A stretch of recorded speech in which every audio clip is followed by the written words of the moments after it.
Hi views, welcome to filmy bit. నేను మీ Anusha. Film industry అంటే ఒకప్పుడు తెలుగు, తమిళ్, మలయాళం, హిందీ ఈ విధంగా ఉండేవి. కానీ ఇప్పుడు ఇండస్ట్రీ అంతా ఒకటే అయిపోయింది. ఇప్పుడు మొత్తం ఇండియన్ సినిమా పేరుతోనే సినిమాలు రిలీజ్ అవుతున్నాయి. అయితే ఇండియన్ సినిమా అయినప్పటికీ కూడా కొన్ని ఇండస్ట్రీలు ఈ మధ్య కాలంలో వెనకబడుతూ వస్తున్నాయి. అందులో మనం చూసుకుంటే బాలీవుడ్. మనం చూసుకుంటే సుశాంత్ సింగ్ రాజ్పుత్ చనిపోయిన తర్వాత బాలీవుడ్ చాలా స్ట్రగుల్స్, హడల్స్ ఫేస్ చేస్తోంది. చాలా స్టార్ హీరోల సినిమాలు ఫ్లాప్లో బాట పడ్డాయి, మనకు చూసాం. అయితే దాని తర్వాత మనం ఇప్పుడు తమిళ ఇండస్ట్రీ మనం చూసుకుంటే 2024లో దాదాపు 100 కోట్ల రూపాయల వరకు నష్టాన్ని చవిచూసింది అని చెప్పి తమిళ్ ప్రొడ్యూసర్స్ చెప్పడం జరిగింది. అండ్ మలయాళ ఇండస్ట్రీ విషయంలో కూడా మనం చూసుకుంటే షట్ డౌన్ చేసేద్దాం ఈ ఇండస్ట్రీని, ఎందుకంటే మొత్తం అందరూ రెమ్యూనరేషన్ పెంచేస్తారు, మనం ఇంకా సినిమాలు తీయలేం అని చెప్పి కూడా ఒక అనౌన్స్మెంట్ అయితే అక్కడ మలయాళ ఇండస్ట్రీలో ప్రొడ్యూసర్స్ అందరూ చెప్పడం జరిగింది. అయితే మనం ఇప్పుడు బాలీవుడ్ ఇండస్ట్రీ విషయంలో ఒక్కసారి చూసుకుంటే గత కొంతకాలంగా నష్టాల బాట పట్టిన బాలీవుడ్ ఇండస్ట్రీ స్లోగా గాడిలో పడుతోంది. మనం చూసుకుంటే స్త్రీ 2 సినిమా మంచి హిట్ అయింది, మంచి కలెక్షన్స్ రాబట్టింది మనకు తెలుసు. అయితే తాజాగా చావా అయితే ఈ రోజుతో బాహుబలి రికార్డ్స్ను కూడా బ్రేక్ చేసిన పరిస్థితి, అన్ని రికార్డ్స్ను బ్రేక్ చేసింది. దీంతో చావాని తెలుగులో కూడా డబ్ చేశారు. ఈ విషయం మనకు తెలుసు. చావా మంచి హిట్ అయింది, చాలా మంచి స్టోరీ, చాలా మందికి తెలియని స్టోరీ. అలాంటి స్టోరీ తీయడం వల్ల ప్రజల్లో అయితే ఒక మంచి రెస్పాన్స్ సంపాదించింది చావా. అయితే ఈ నేపథ్యంలో తాజాగా ఒక ఫిల్మ్ ఫెస్టివల్ బాలీవుడ్లో జరిగింది. ఈ ఫిల్మ్ ఫెస్టివల్లో మనకి సీనియర్ రైటర్ అయినటువంటి జావేద్ అఖ్తర్, అమీర్ ఖాన్ ఇద్దరు కూడా పాల్గొన్నారు. అయితే ఈ సీనియర్ రైటర్ జావేద్ అఖ్తర్ అమీర్కు ఒక ప్రశ్న అడిగారు ఈ ఈవెంట్లో. ఆయన అడిగిన ప్రశ్న ఏంటంటే, బాలీవుడ్ ఎందుకు వెనక్కి వెళ్ళిపోతుంది? ఒకప్పుడు బాలీవుడ్డే ఫస్ట్ ప్లేస్లో ఉండేది, ఇప్పుడు ఎందుకు బాలీవుడ్లో సినిమాలు సరిగ్గా ఆడట్లేదు, ప్రేక్షకులు ఎందుకు ఆదరించట్లేదు, ముక్కు మొక్కం తెలియని సౌత్ సినిమాలను ఇక్కడ ఆదరిస్తున్నారు, ఇక్కడ వాటికి 600 కోట్ల నుంచి 700 కోట్ల రూపాయల వరకు డబ్బులు వసూళ్ళు వస్తున్నాయి, కానీ బాలీవుడ్ సినిమాలకు ఎందుకు అంత వసూళ్ళు రావట్లేదు, ముక్కు ముఖం తెలియని వాళ్ళని ఆదరిస్తున్న మన ఆడియన్స్ ఎందుకు మన వారిని ఆదరించట్లేదు అని ఒక విచిత్రమైన ప్రశ్న అయితే అడిగారు. అయితే ఇక్కడ మనం ఫస్ట్ ఒక విషయం మాట్లాడుకోవాలి. సినిమా బాగుంటే ప్రేక్షకులు ఆదరిస్తారు. ఇప్పుడు మనం చావానే ఎగ్జాంపుల్గా తీసుకుంటే, చావా హిందీ సినిమా అయినప్పటికీ ఆ సినిమా బాగుంది కాబట్టే మన ప్రొడ్యూసర్స్ వెళ్ళి దాన్ని తెలుగులో డబ్ చేసుకోవడానికి రైట్స్ తీసుకోవడం జరిగింది. అయితే ఇక్కడ ప్రేక్షకుడు ఎప్పుడు అది Hindi cinema, Telugu cinema, Malayalam cinema, తమిళ సినిమా అనే చూడ్డు. అల్టిమేట్గా సినిమా బాగుంటే సినిమా బాగుంది అన్న ఒక రివ్యూయే వస్తుంది, అది మనకు తెలుసు. అయితే ఈ విషయంలో అమీర్ ఖాన్ ఎలా స్పందించారు అనేదే ఇక్కడ పాయింట్. అమీర్ మాత్రం ఇప్పుడు నేను ఎలా అయితే చెప్పానో ఆ విధంగానే స్పందించడం జరిగింది. అమీర్ ప్రాంతీయ నేపథ్యం అనేది అప్రస్తుతం. ఇక్కడ మనం ప్రాంతీయ నేపథ్యాన్ని తీసుకోవాల్సిన అవసరం లేదు, ఎందుకంటే ఇప్పుడు మొత్తం ఇండియన్ సినిమా.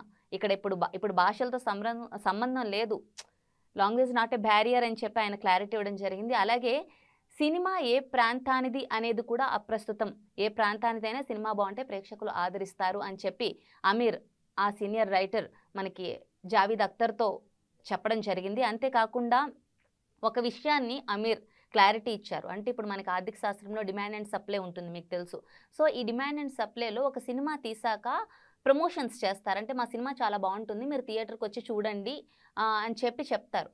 అయితే 8 వారాల తర్వాత ఒకవేళ థియేటర్కి ఎవరైతే రాకుండా ఉంటారో వాళ్ళందరికీ కూడా ఓటీటీలో సినిమా అవైలబుల్ ఉంటుంది.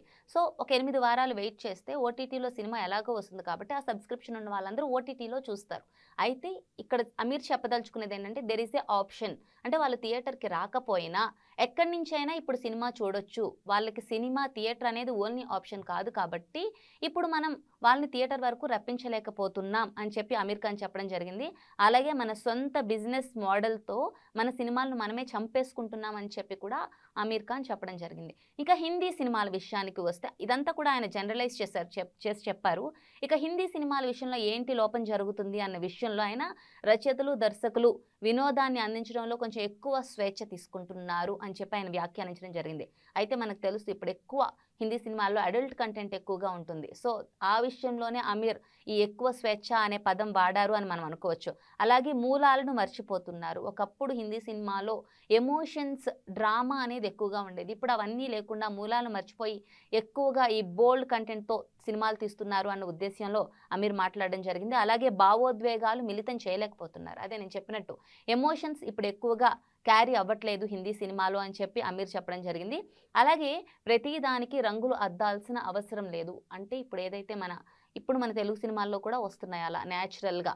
అలాగే మనం తమిళ సినిమా చూసుకుంటే తమిళ సినిమా ఫస్ట్ నుంచి కూడా న్యాచురల్గా ఉంటుంది. ఏదైతే మనకి బయట ప్రపంచంలో జరుగుతుందో దాన్ని క్లియర్గా చూపించడంలో తమిళ సినిమా అనేది ఎప్పుడు ఫస్ట్ ప్లేస్లో ఉంటుంది. ఆ విధంగా ప్రతిదానికి రంగులు అద్దాల్సిన అవసరం లేదు అని చెప్పి అమీర్ తన స్టైల్లో అయితే మనకి సీనియర్ రైటర్ జావేద్ అఖ్తర్కి అయితే సమాధానం చెప్పడం జరిగింది. ఇది చెప్తూ కూడా అమీర్ తన వరకు అయితే తన మనసు లోతుల్లోంచి ఏది వస్తే అదే చేస్తానని క్లారిటీ ఇవ్వడం జరిగింది. ఇప్పటి వరకు అదే చేశానని కూడా ఆయన చెప్పడం జరిగింది. ఎప్పుడు కూడా నేను ఫ్లాప్స్ని హిట్స్ని పట్టించుకోను, ఫ్లాప్ అయినా హిట్ అయినా నా మనసుకి ఏదనిపిస్తే అదే చేస్తానని చెప్పడం జరిగింది. మేబీ అమీర్ తన ఫార్ములా ఈ విధంగా ఉంది కాబట్టే దంగల్ లాంటి సినిమా రికార్డ్స్ని ఇప్పటి వరకు ఏ సినిమా కూడా బ్రేక్ చేయలేదు. అమీర్ రికార్డే ఇప్పటికీ కూడా అలాగే ఉంది.